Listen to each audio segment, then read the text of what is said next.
Adding a corner log to any rustic furniture piece really gives it some beautiful flair. And when Patrick Breen from Facebook reached out to me and asked me how to cut a V-groove out of a corner log, I couldn't wait to get started on this table saw jig for cutting V-grooves out of a corner log.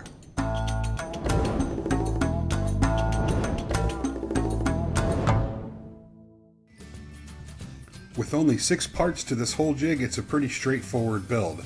I started by ripping an 8-inch section off of a 3/4 inch piece of plywood, and then 2 6 1/4 inch sections, and then 2 1.5 inch sections. Now in this shot I've slowed this down a little bit so you guys can see where I'm putting my push stick.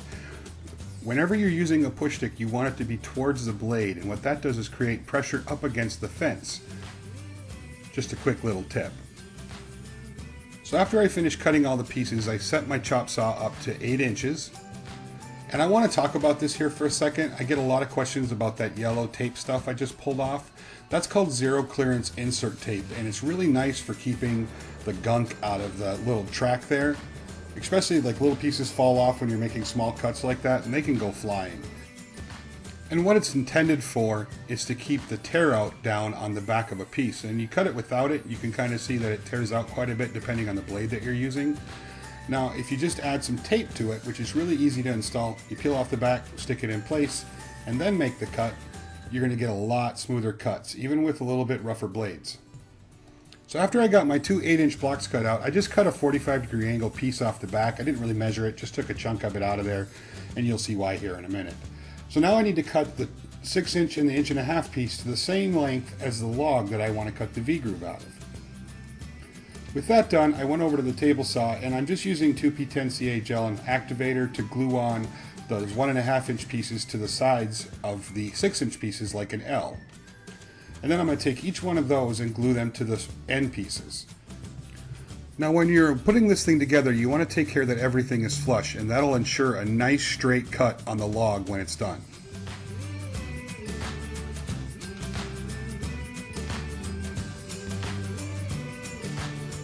Now after those are glued in place, I'm going to come back and I'm going to pre-drill some holes and put some 2-inch screws on the end pieces to hold them in place.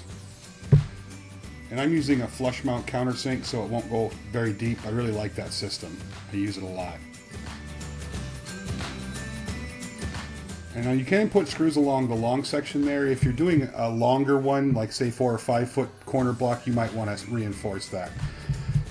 Now the log is going to rest up on the inside of that piece of plywood there, so 3/4 inches down. So if I want to cut a 2-inch groove, I'm going to add 2 inches to 3/4, and then I'm going to set my table saw at 2 3/4. I'm going to raise my blade to 2 3/4 high, and I'm going to cut that section out. Now make sure you don't have any screws in the way. And then just flip it over and cut it almost all the way through. Don't complete that cut because that piece can get caught up in the saw and come flying out. Just cut it off with a handsaw.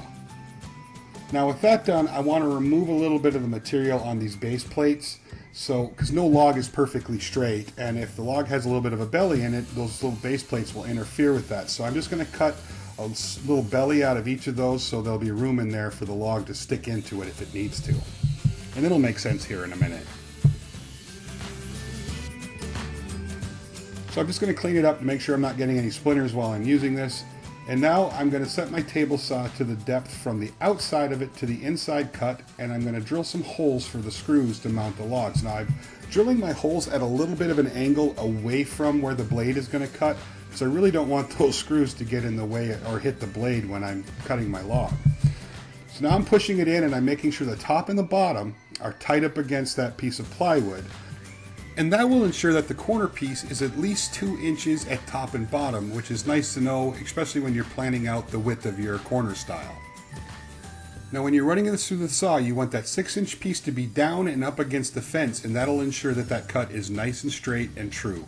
And then just flip it over and repeat the cut. And there you have it, a nice even corner cut out of a log. So when you're putting it on the corner there, you can see how well that cut is, and then it's nice and straight all the way down the side.